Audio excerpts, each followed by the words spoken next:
From the New Arts and Media Studios in Milwaukee, I'm Charles Purcell. This is The Log.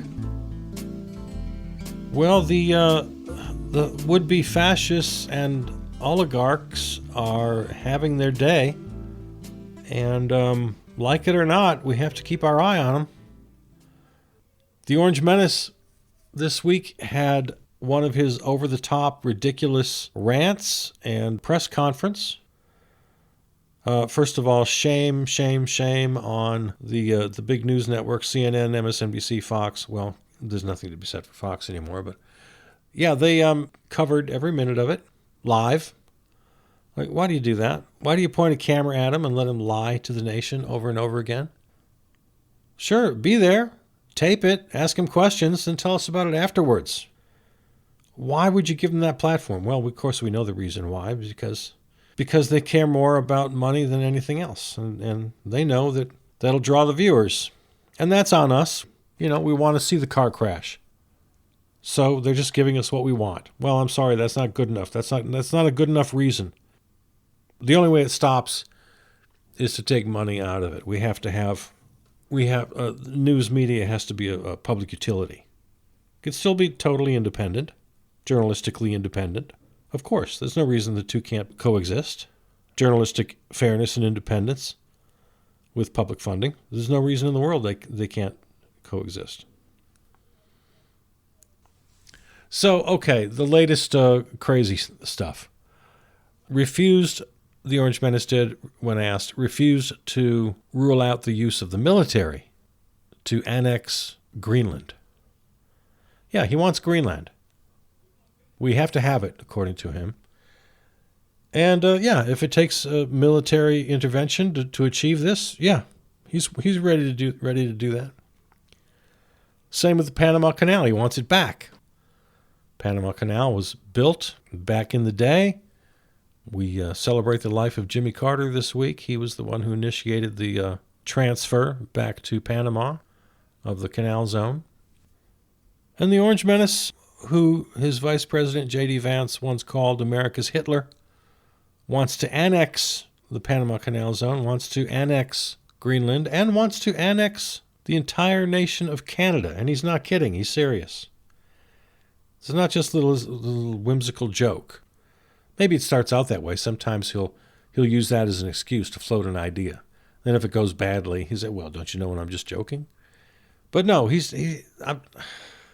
we've known this guy now for how many years? He doesn't joke about anything. So he just wants to expand the United States. He said, well, no, we couldn't use the military against Canada. That would be going too far. People wouldn't like that. It was very interesting in his answer because they asked him specifically, would you rule out the military? No, not for Greenland and Panama. Well, what about Canada? Well, yeah, that wouldn't look good. So in other words, he didn't rule that out because it's wrong. He ruled it out because it wouldn't look good. People wouldn't like it. If he could get away with it, sure. That's the implication there. But right on the heels of that, he said without taking a breath, he said, oh, but economic pressure, sure. So his idea is to pressure Canada economically with threats of tariffs and, ripping up trade deals and whatever it takes. Stop buying Canadian products. Economic pressure. And he also said, this is all right out of his mouth. He said at one point, I asked Trudeau, well, what would happen if we did that? And, of course, you never know what's a lie. But, well, you can assume most things are lies just because that's his track record. But in this case, he said, the Trudeau said, we would just basically dissolve. We couldn't survive without you, without your trade. This according to the Orange Menace. So in his mind, he either thinks that's true or wants us to believe it's true, but he's using that as fuel for his argument that we can literally just do a hostile takeover. We can annex Canada like Hitler annexed Poland, but we don't have to roll any tanks. Apparently we have the economic power just to make it happen. This is the guy who you've reelected. Now, as always, we have to decide we have to walk this really fine line. We have to decide, okay, what are we going to take seriously? What is just this behavior of a buffoon? And the lesson I think we should have learned now after 10 years of this guy, sorry, but yeah, we have to take everything both literally and seriously, as the old cliche goes. We have to take him literally, not assume that he's joking. We have to take him seriously as though, yeah, he really will try to do this. Now, the chances are that he won't do it. Either it doesn't become high enough on his priority, or he was just trying to scare us, or he's just too incompetent to do it. That's mostly the case. But this fine line we walk is, well, are we going to wet our pants every time he bloviates something else, more and more ridiculous? Are we just going to lose it? No, we can't do that. On the other hand, we can't ignore it.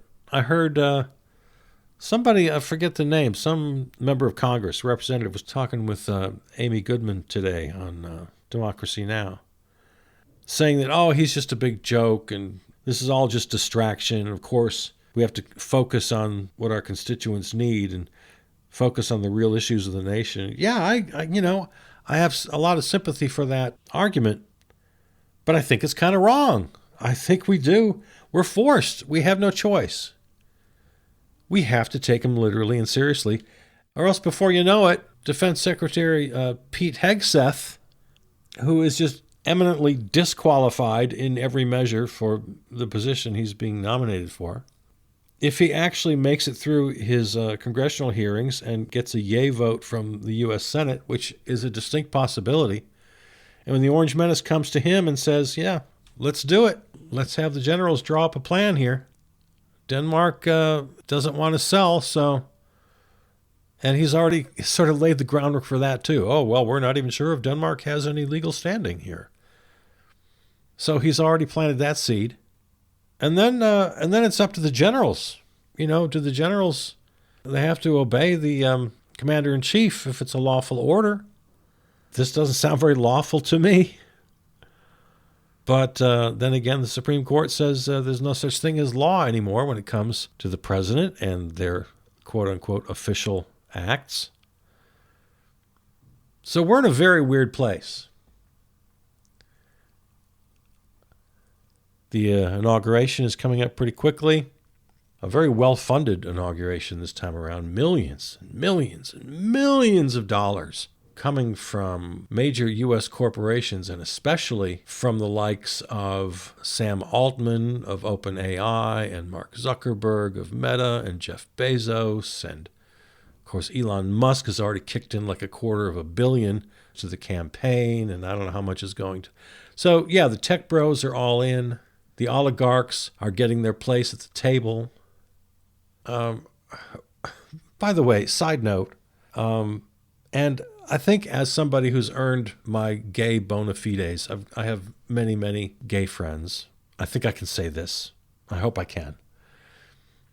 All the men who hero worship the likes of Trump and Musk and Vivek Ramaswamy and Jordan Peterson and Andrew Tate and, all of these horrible, toxic, masculine men. The men who just fall to their knees for these guys is just the gayest damn thing I've ever seen in my life. I hope I can get away with that. I know my gay friends joke like that all the time. Maybe I shouldn't. Well, we'll find out from the angry response I get from that little observation. Yeah, you guys, you MAGA men in your military cosplay and your trucker hats and your guns, and you just should know that to the rest of us, you look so incredibly gay for these guys.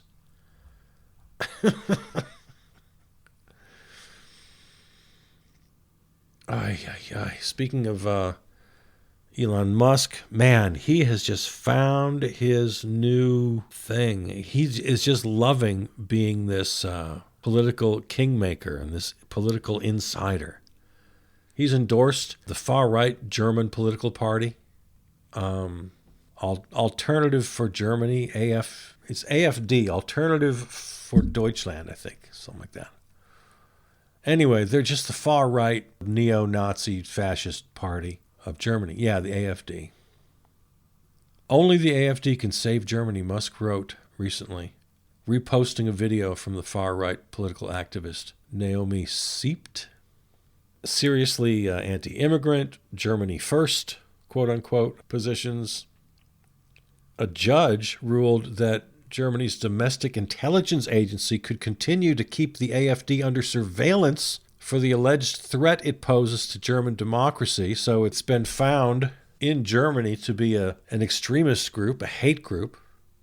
Its youth arm, the Young Alternative, designated by German authorities as a confirmed extremist organization. Yeah, just yesterday I was listening to, I forget, I think it was Best of the Left, maybe, had a piece on a nice long interview about Musk and the tech bros and the kind of this global movement. I can't speak with any authority on this, but you should seek it out. Seek out this information.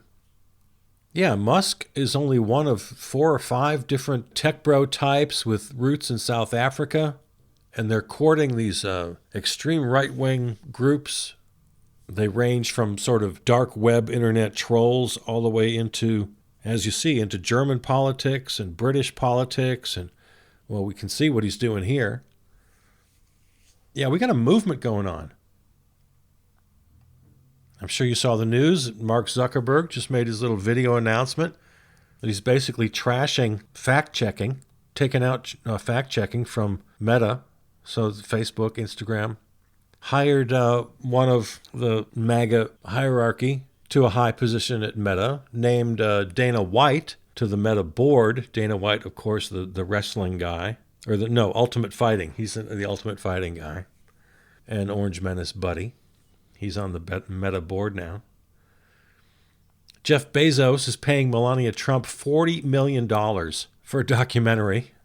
It's going to be on Amazon. Another buddy, Kevin O'Leary, is trying to buy TikTok, so can add that to X as this ever-expanding right-wing media world. And this is all on the heels of, a few weeks ago, remember, ABC? They were being sued by the Orange Menace, and it probably would have been laughed out of any court, but they didn't even let it get that far. They settled. They certainly would have won the case in court. But rather than be on the bad side of the Orange Menace, they paid him $15 million and settled out of court. A case they would have easily won because it was a ridiculous case. So yeah, this whole MAGA media thing and kowtowing to the Orange Menace and bowing before him. I'm sure you heard about this. The Pulitzer Prize-winning Washington Post cartoonist, Ann Telnius.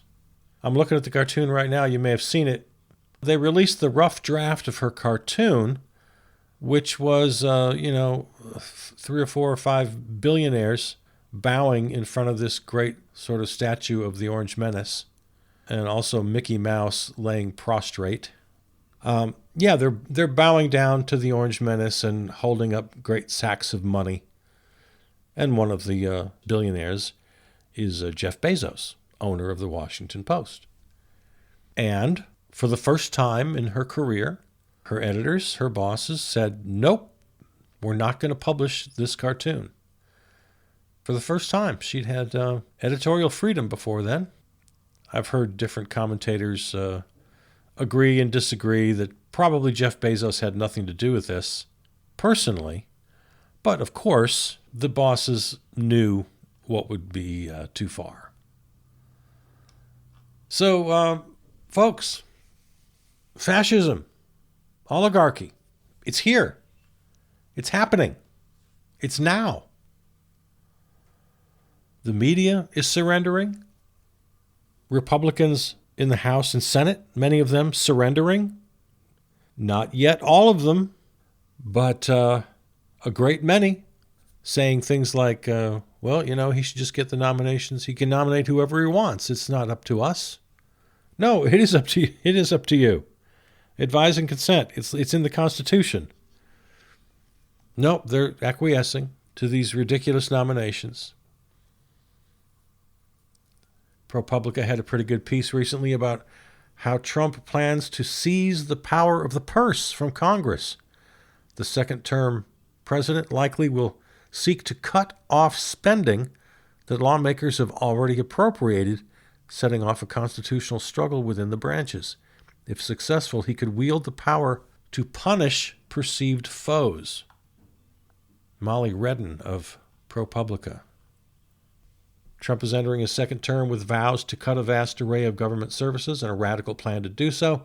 Rather than relying on his party's control of Congress to trim the budget, which is quite tenuous, as we know, only a 1 or 2 vote margin in the House and some troublemakers among the MAGA faithful. Anyway, Trump and his advisors intend to test an obscure legal theory holding that presidents have sweeping power to withhold funding from programs they dislike.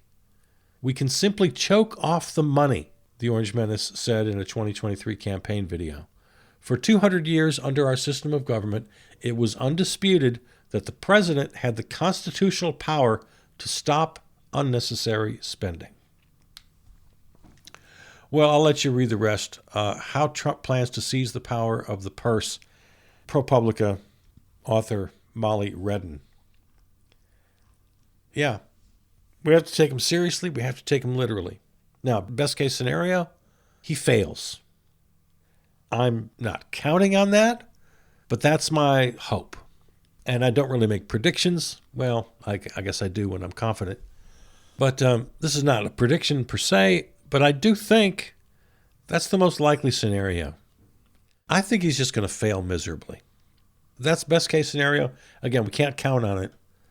We got to plan for the worst, hope for the best, right? The Elon Musk and Vivek Ramaswamy and their so-called DOGE, Department of Government Efficiency. I pronounce it dodgy because that's what it is. It's dodgy. I think that'll fail miserably. Yeah, I think that's mostly just fodder for jokes. When they get right down into the weeds of what many have gone before them, thinking they can wipe out waste, fraud, and abuse and reduce government spending. It's been tried many times before. Speaking of Musk, we know that X has become a cesspool of hate, and he's doing the same thing in Europe.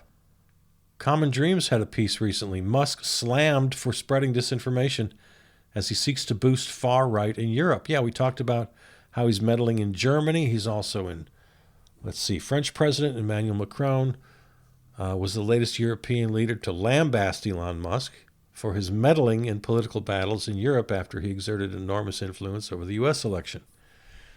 So it's happening in France, it's happening in Germany. He's writing op-eds, he's making speeches, he's trolling, using X as a platform to spread lies and self-serving misinformation, disinformation. Of course, we just passed the January 6th anniversary, the fourth anniversary, and a special one because, of course, January 6th of this year included the certification of electors, which, of course, went without a hitch. But, it's a nice time to look back. Robert Reich pointed out at least 11 corporations that denounced the January 6th insurrection or paused political donations. Remember that? Remember they all lined up. They all said, no more money. Well, 11 of them are now lining up to fund Trump's inauguration. The list includes Ford, Toyota, GM, Intuit, Bank of America, and AT&T. Let this serve as a reminder that corporate America will sell out our democracy, decency, and the rule of law, all for a tax break. And like the media outlets we talked about earlier, there are two things that aren't mutually exclusive. Yeah, it's good for their bottom line if they want to play ball with the fascists, because that's what oligarchs do. You play ball and you get paid. But there's also the negative incentives as well. If you don't play ball, if you don't get ahead of the game here, you're at risk of being punished by dear leader. And he's got the mechanisms to do it. He's got Kash Patel at the FBI pretty soon. He's got Pam Bondi as the Attorney General pretty soon. Yeah, what CEO looks at his board of directors and says, don't worry, they won't come after us. Of course they'll come after you. So there's that influence as well. Well, I guess we'll have to play along or face the wrath of this administration, of this fascist regime, and pay whatever price they decide to exact on us. So yeah, there's both punishment and reward incentives here. Rewarded for being the lapdog, punished for defiance, both the positive and negative incentives. And now the Orange Menace wants to expand the nation. Doesn't think that Denmark has a legal claim to Greenland, and is very happy to use the U.S. military to forcibly annex Greenland. The man who his Vice President J.D. Vance once called America's Hitler is openly talking about annexing neighbors. Greenland, Panama Canal, Canada. We can laugh this off, but we shouldn't. We got to take this guy literally and seriously. I've often thought, and we can't go back except through revisionist history and little, alternative fantasy. I've often thought about what it may have been like if we didn't fight the British. If we just worked it out with old King George. I wonder what this country would look like. I wonder what our nature would be. If we just sort of let things run their course, maybe eventually found our independence, fine. And if we didn't expand, and if we could somehow magically return to the old border, the original territory that basically cut off at the Mississippi River, and the rest was, at the time, occupied by France, by Spain, Mexico. Are there any good alternative histories written with that in mind? I'm sure there must be. Let me know, would you? Shoot me a little email or whatever. Find me on the socials. Yeah, I'd like to. I'd like to examine that. That's sounding pretty good to me right now. Yeah, if the area of the continental United States was 5 or 6 or 7 different little nations, how interesting that might be. And how much better things might be.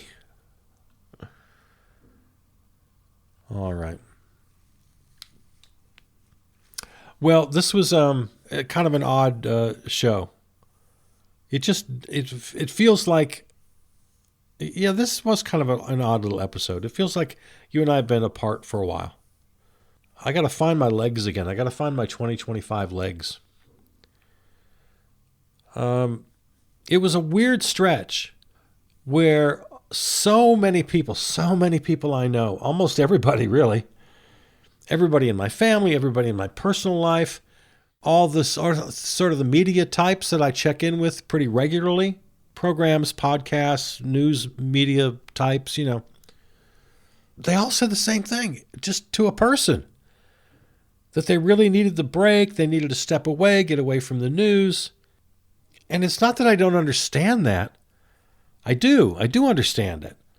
But I think it took us all kind of off our game.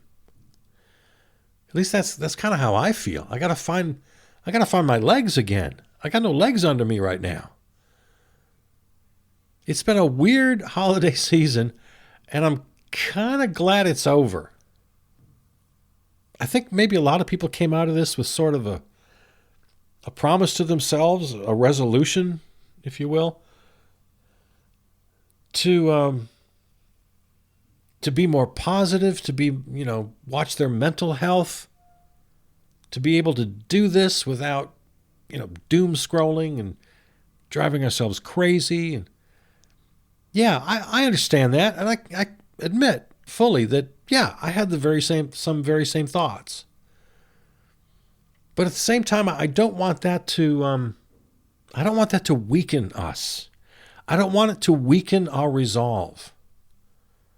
And I don't want us to sort of self-hypnotize and self-censor and acquiesce and just say to ourselves, oh, it really can't be all that bad, can it? I'm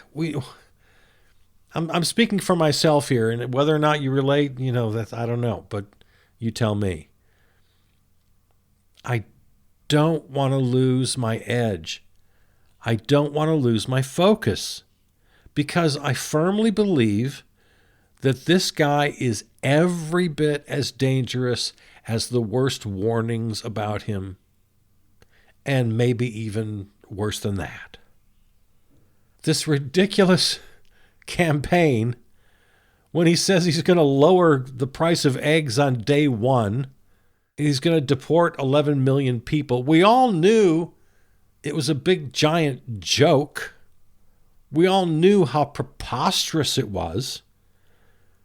But even then, did any of you have it on your old proverbial bingo card that he's going to be sending the military into the Panama Canal Zone to take over the canal? By force? To annex Greenland like Hitler annexed Poland? By force? To drive Canada to its knees economically through the force of the United States economic power in order to annex Canada? Was that on anybody's bingo card? And I don't care if you think it's a joke, and I don't even care if he backpedals. If it doesn't go well, then he can use the excuse, oh, I was just joking. The man doesn't joke. He's every bit as dangerous as the worst warnings ever uttered. And yes, I want us to be happy and mentally healthy. No, I don't want us to be wetting our pants every day, every news cycle. And at the same time, yes, we have to take him seriously. There's no either or, yes, maybe, and it's just all of it. So we got to find a way for all of it to coexist. Yes, we can be healthy. Yes, we can be happy. Yes, we can be fulfilled in our work. Yes, we can be vigilant. Yes, we can take him seriously without being scared out of our pants every news cycle. All right. Okay, there it is. That's today's episode. You can hear it and all other episodes of all the titles of different podcasts we have at the website, charlespurcell.com, or your favorite podcast platform. Follow on Facebook. Contact me, charlespurcell@gmail.com. Thanks to our flagship terrestrial station, River West Radio, riverwestradio.com. Peter Donalds wrote and performed the theme song. All right, there you go. I love you. See ya.